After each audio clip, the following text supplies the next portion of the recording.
In English grammar, there are three types of elliptical construction. First one is a noun ellipsis. A noun ellipsis removes a noun from the first. For example, I did a full workout and Maria did too. I did a full workout in the first sentence and Maria did too.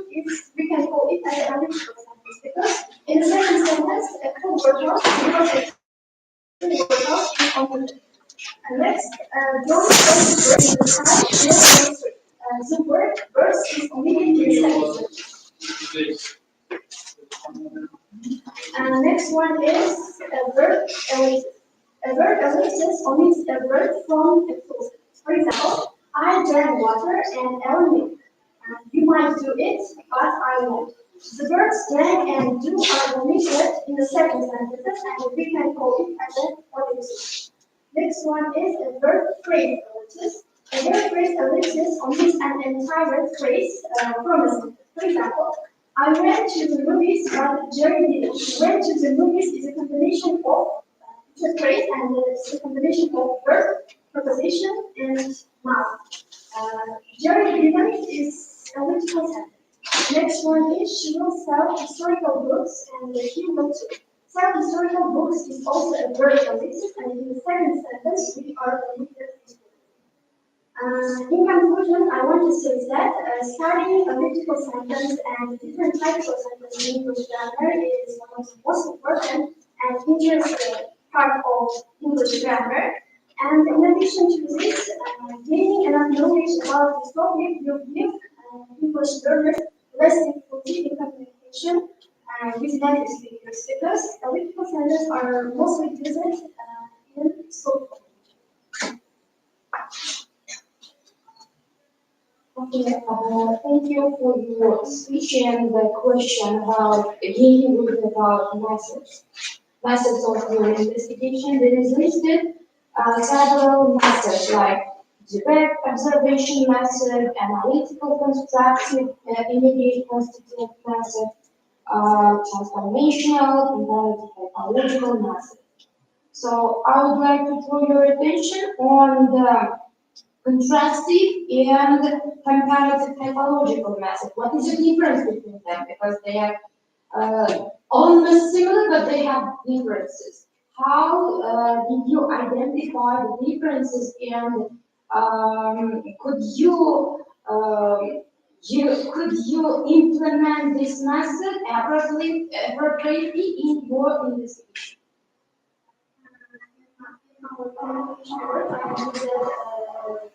This kind of methods and the main difference of contrastive and comparative methods. Mainly they are the same, but maybe differences. Contrastive method is comparing two words with each other and trying to make words sentence.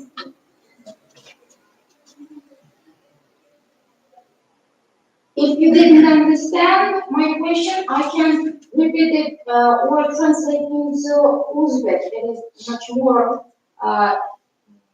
visible differences we can see with contrastive. Çağrıştırma, method, comparative, teoriyasi. What is the difference between them? Çağrıştırma, teoriyasi. But in Karakova, translation will be the same. So it is, you couldn't tell the difference. Teoriyasi and çağrıştırma. Okay, let's move to the next question. In the linguistics of the English language, we have such kind of analysis of the sentences like tree diagram, and to which of these methods, which is listed in your work, close this tree diagram or related to this method. See diagram.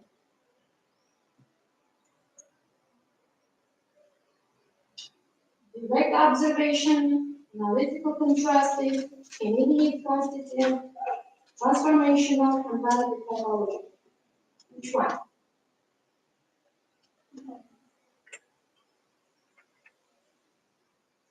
Do you know what is the constitutive method?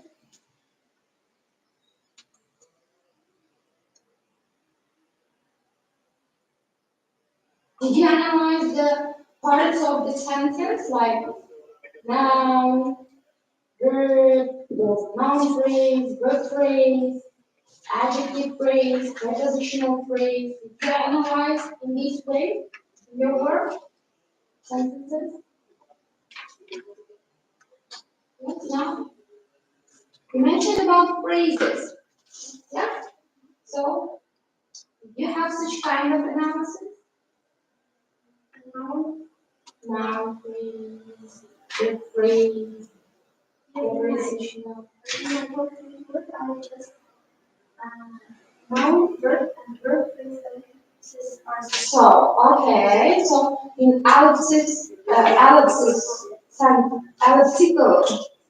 elliptical sentence. Okay, so this is related with constituents. Okay, thank you.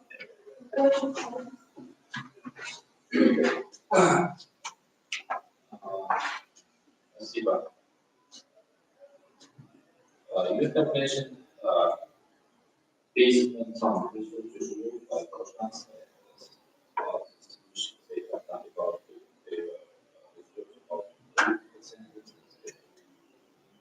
what's the goal of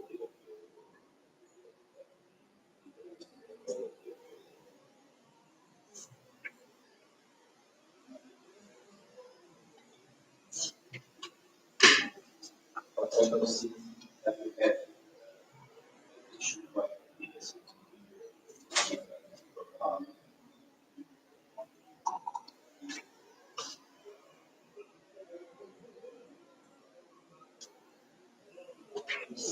I like your slides presentation.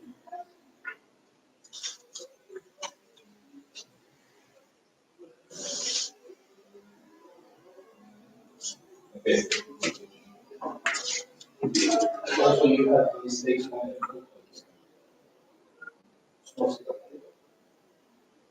sonuçta siz her bir kez sonuçlarını böyle basıyorsunuz. Sonuçta basına ince size her bir kez böyle basana yoksa böyle bir düşünüyorsunuz böyle bir yemiş olan belki iyi bir şey böyle.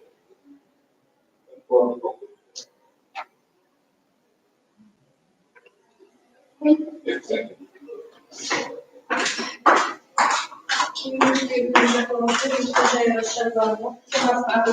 And the cultural features of British humor. Üniversite organization. Our research focus was on cultural features of British humor and the problem of translating humor. Today, very much works was part of national and Korean entities in linguistics and cultural humor in the media, political humor, and there are enough more about these topics. Their interpretation in humor are very important for building the business relations and personal interactions. However, it's often difficult to translate into English humor because it's often said to be comprehensible, not by saying it himself. Nevertheless, British humor shows comedy feelings, comedy and performance, and other have been and are being translated nowadays. And linguistics developed into alien roles, and they are the universal, concentrated, and linguistic humor. The first role of humor, conventionally called universal humor, because I identified the role of humor that very easily understandable and simple. Examples of this topic okay, humors about husbands and wives, jokes about work, jobs, and bosses, and about children. And the second group of the humor much more difficult to translate in another language due to the lack of the similar background in the language and requires to translate the similar background and cultural environment. The third and the final goal of the humor, the linguistic humor, the most difficult to translate because it's based on the word phrase, which is defined as untranslatable words. In this code. And it is important that in order to identify the cross-cultural communication, its words examine the characters of Russian and English language humor. For example, in Russian, there is a word anecdote. It's the most common and short joke. It is a Russian word anecdote, but there is a equivalent in English word anecdote, but it's not synonymous to Russian.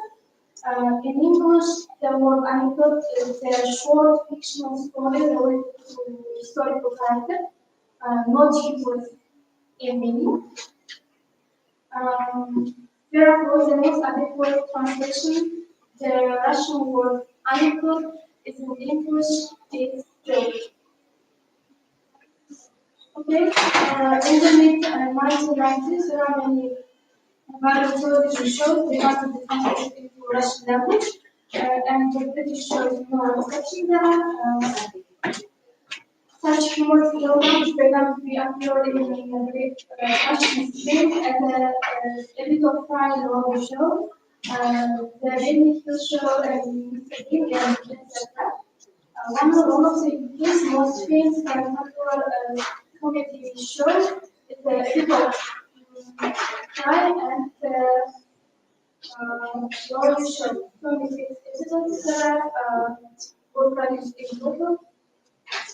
And there's an example. There is an example in into characters dialogue. It's the first one is the English version. The second one is the Russian version. There are to give a hand.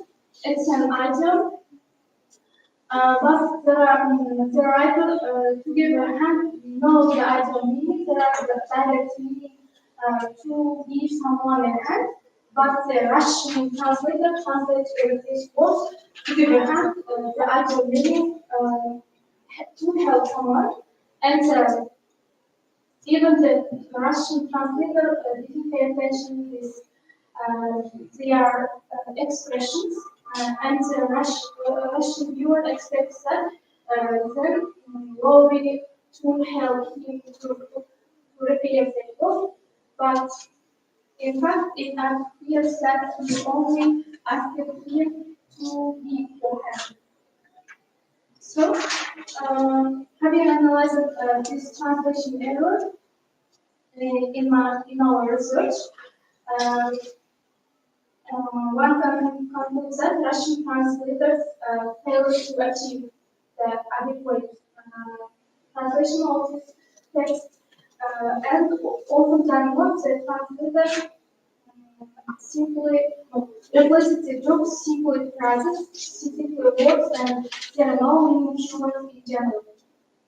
In the course of our research, we can conclude that there are lots of problems of translating English humor into Russian, and there are many ways of conveying from it after translating. So thank you for that.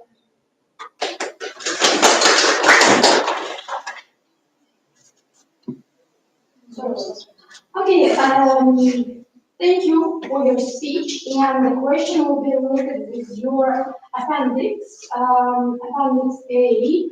What did you describe here? Because there is some question about the description of this appendix on techniques used when transferring human to exception, a literary translation, adaptation. So, what does it mean, this diagram? What did you check or what did you investigate with the help of these diagrams? Please explain. This diagram, there are the translated meaning. It's in red and yellow and white. It's You mean indication of the results of your investigation? Yes, yes, might be because it is black and white colors. There is, so I couldn't completely tell you or name these colors. So, what does it mean? What did you do in the help of these diagrams? it's a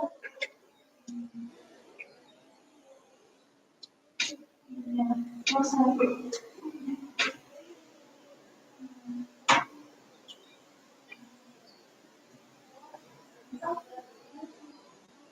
Okay, thank you. Let's move to the next one. So in psychology, there is such kind of understanding about humor. Humor might be used with a person who is aware about the topic, about the language in a higher position. So if I'm the fluent user of the English, I can tell, I can implement the humor in my speech. So, based on this fact, can we say that you are a perfect user of Russian language? Yes? So this is the reason of why you have chosen what translation Russian? um, in our research topic, there are problems of translating English language and other languages. And there are especially Russian language, there are many difficulties and problems of translating this humor text, comic text. The same problems we have in Karakapaka language, for example.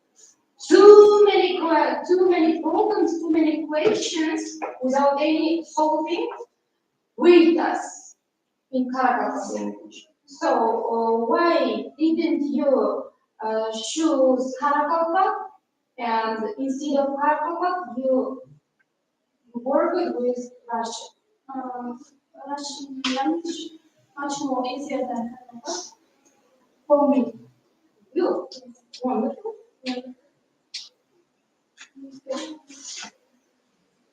Okay. No questions or any comments? The problem we have find in China. Also,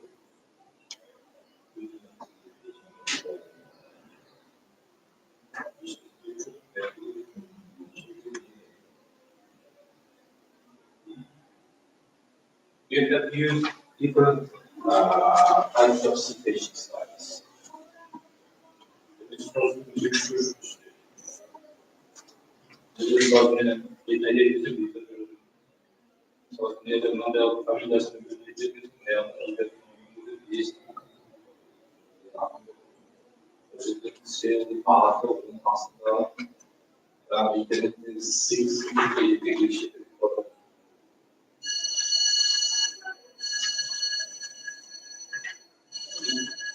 bir kampus, hoş kampus var.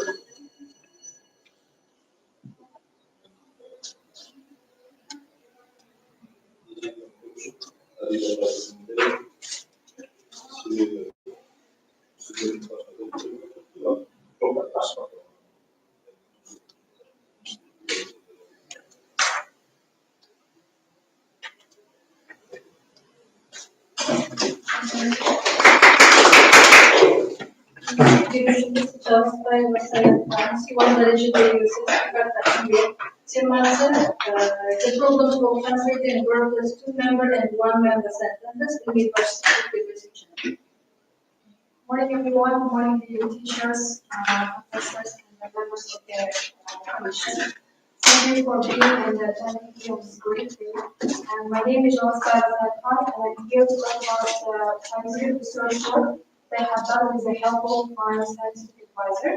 So, as you can see on the screen, the topic of the research is the problems of translating verbs to letter and one-letter sentences.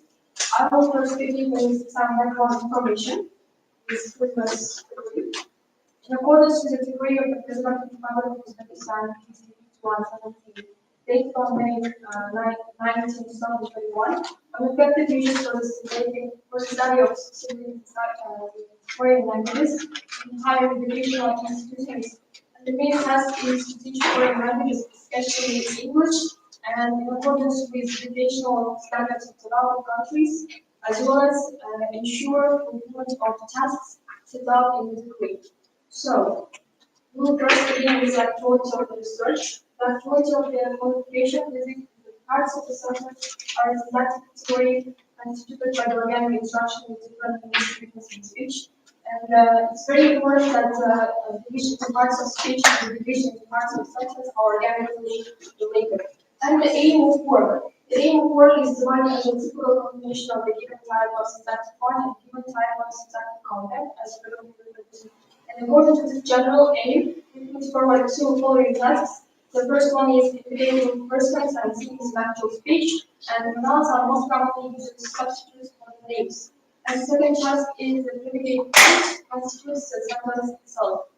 And the last one is methods of the research work. The following research methods are used in the work of contributive, distributive, descriptive, and the method of embedded constituent transformation of the current class. And here is the structure of the research work. We will first begin with introduction and two chapters and conclusion. Chapter two investigates the problems of verbs two-member and one-member sentences. And chapter two, the problems of incomplete sentences and also types of sentences. And the last one is conclusion. And let's turn to the chapter one. I will try to give only brief information about chapter one. First of all, let's define the word one-member sentence. One-member sentence contains only one principal member, either the subject or the predicate of it. And in English, there are two types of one-member sentence. They are nominal and verbal. Nominal is when the physical part is expressed by nouns. For example, you can see that this is one example. Silence, summer, and midnight. You can see that they are all nouns. And the verbal is when the principal part is expressed by verbs, non-violent verbs, infinities and gerunds. For example, living at the mercy of a woman. This living is a gerund.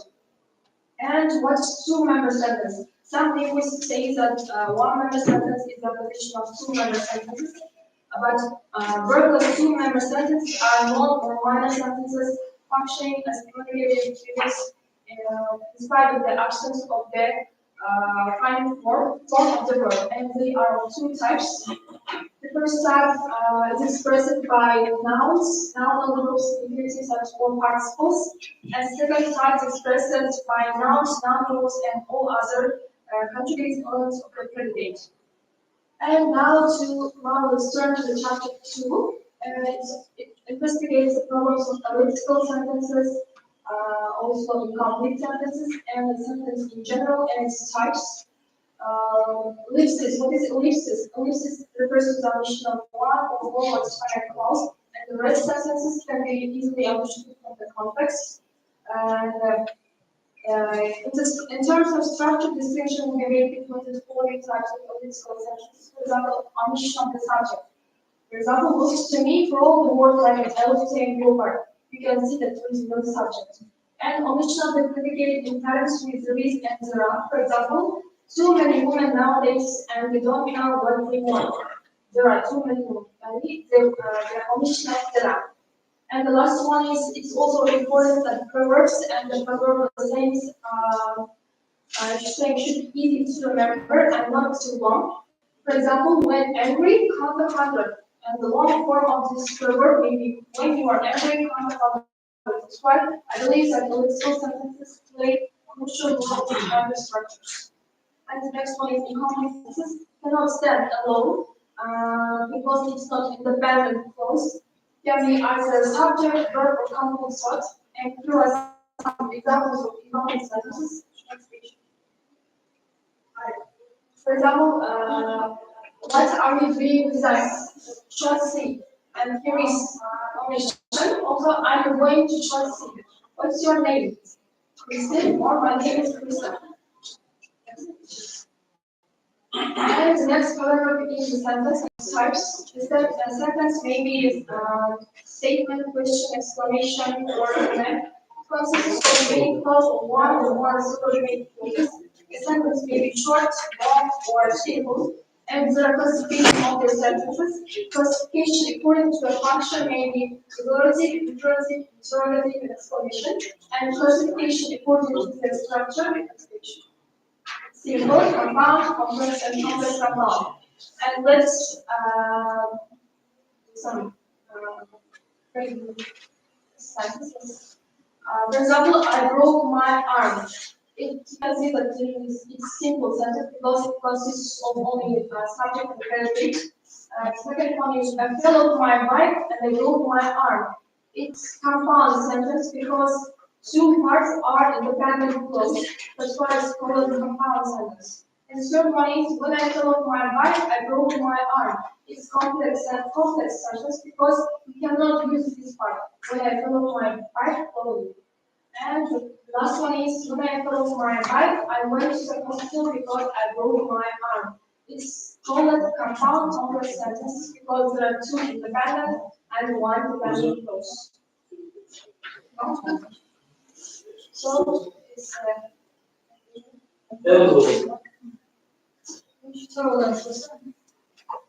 Okay. Next question is the second chapter. Is the problem of subject and predicate.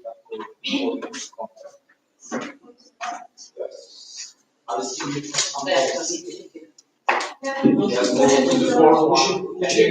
I tried to give only brief comments. Okay, it's okay.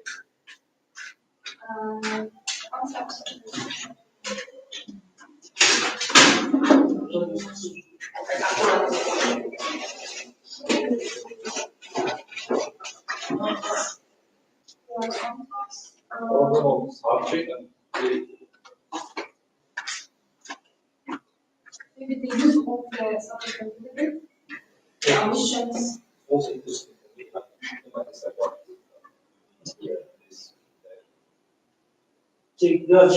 I also don't know the answer. So.